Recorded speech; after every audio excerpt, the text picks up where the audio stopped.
You like to take real world names for people related to the topic and mix and match? No, I like that too. Well, also because my game is a weird mix of, or the games that I like to be in are weird mixes of fantasy and modern.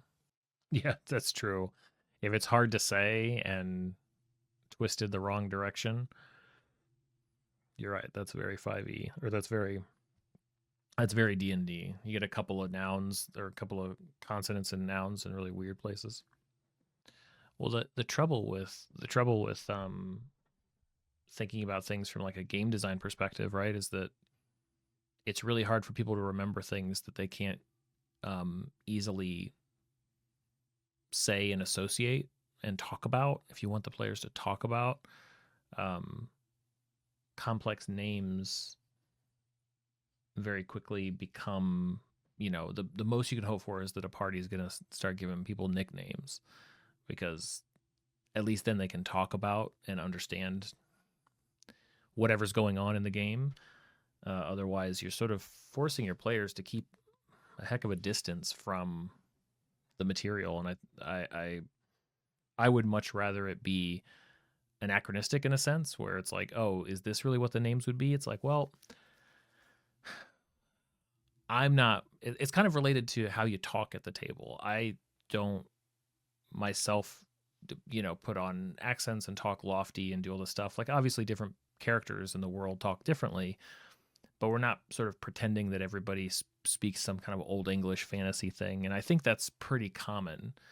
But like headcanon wise, I'm comfortable saying that even though we're talking this way, like within the world, like perhaps things sound a little bit differently as we imagine them. But just like, we're not actors. We don't do voices. We don't do all the stuff. So to hit on, any sort of special way of speaking while also trying to like be coherent and everything is just a bit too much. And we could do the same with names, where it's like, these are the names we know them. And if, within the conceit of the world, like a few layers deeper than where we play up here, like, yeah, maybe some of the stuff is more complicated, but I'd rather make it accessible and give people a handhold where it's like, yeah, that bad guy that everybody's about, uh, they have a fairly human sounding name, right? Like Donovan is the bad guy.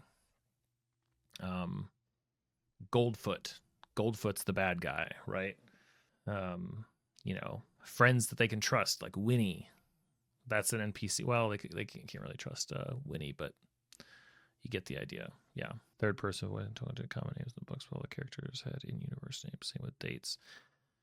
Yeah, I suppose like if you have to take them, and I mean, there's fun to be had with stuff like that sometimes. And you could even just sort of in universe say, or in world, just be like, yeah, everybody has sort of like a formal name and an informal name, and then just proceed for the majority of the game with the informal names, because you know it's just a bit much sometimes. But it depends on the table.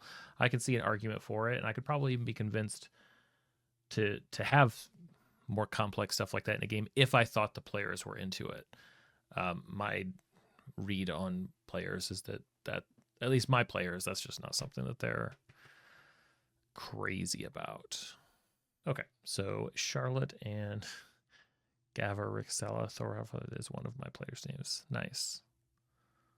Gavor, Gavor, Gav.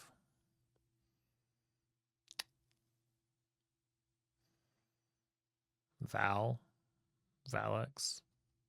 Shortens to Gary. Nice. GA and RY. Why not? Yeah. Okay.